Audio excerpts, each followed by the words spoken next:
அண்மைச் செய்தி.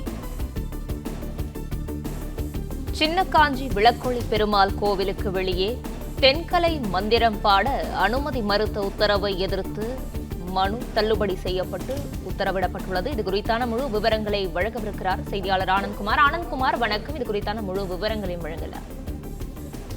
வணக்கம். வடகலை தென்கலை இரண்டும் ஒரு பூ காம்பில் உள்ள இரண்டு இதழ்கள் என தெரிவித்துள்ள சென்னை உயர்நீதிமன்றம் குழுக்களின் பெயரில் மோதலில் ஈடுபடுவதை நிறுத்த வேண்டும் என இரு பிரிவினருக்கும் சென்னை உயர்நீதிமன்றம் அறிவுரை வழங்கியிருக்கிறது.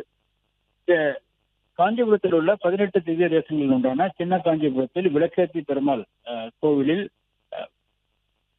வடகலை தென்கலை மந்திரம் பாடவும் தென்கலை வழி திருநாமம் பாடவும் அனுமதிக்க மறுத்து செயல் அலுவலரின் உத்தரவை எதிர்த்து தென்கலை பிரிவைச் சேர்ந்த ஸ்ரீ ராகவாச்சாரி, ஸ்ரீ சீனிவாசன் ஆகியோர் சார்பில் சென்னை உயர்நீதிமன்றத்தில் மனு தாக்கல் செய்யப்பட்டு இந்த வழக்கு நீதிபதி ஆனந்த் வெங்கடேஷ் முன்பாக விசாரணை கொண்ட பொழுது கோவிலில் தென்கலை மந்திரம் பாட அனுமதி அளித்து 1915ஆம் ஆண்டு காஞ்சிபுரம் மாவட்ட முன்சிப் நீதிமன்றம் பிறப்பித்த உத்தரவை 1918ஆம் ஆண்டு சென்னை உயர்நீதிமன்றம் அப்போதைய உயர்நீதிமன்றம் உறுதி செய்திருப்பதாகவும் மனுதாரர் தரப்பில் சுட்டிக்காட்டப்பட்டது. வழக்கை விசாரித்த நீதிபதிகள் உரிமையியல் நீதிமன்ற உத்தரவை அமல்படுத்த உயர்நீதிமன்றத்தை பயன்படுத்த முடியாது எனவும் தீர்ப்பை அமல்படுத்த கோரிய சம்பந்தப்பட்ட உரிமையியல் நீதிமன்றத்தை அணுகலாம் என கூறி வழக்கை தள்ளுபடி செய்து உத்தரவிட்டார். மேலும் இந்த கோவில் விழாக்களின் போது வடகலை தென்கலை பிரிவினர் அடிக்கடி மோதலில் ஈடுபட்டு வந்தால் விழாக்களில் அமைதியாக நடத்த கோவில் செயல் அலுவலர் இந்த உத்தரவை பிறப்பித்திருப்பதாக நீதிபதி சுட்டிக்காட்டினார். மேலும் வடகலை தென்கலை இரண்டும் ஒரு பூ காம்புகளின் இரு இதழ்கள் என தெரிவித்த நீதிபதி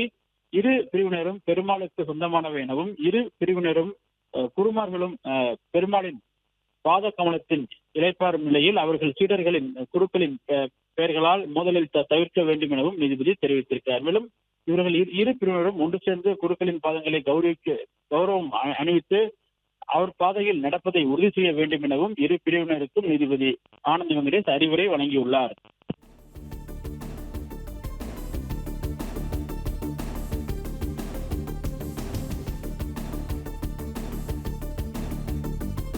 பிளே ஸ்டோர் மற்றும் ஆப் ஸ்டோரில் இருந்து பாலிமர் செயலியை QR கோடு மூலம் பதிவிறக்கம் செய்யுங்கள்.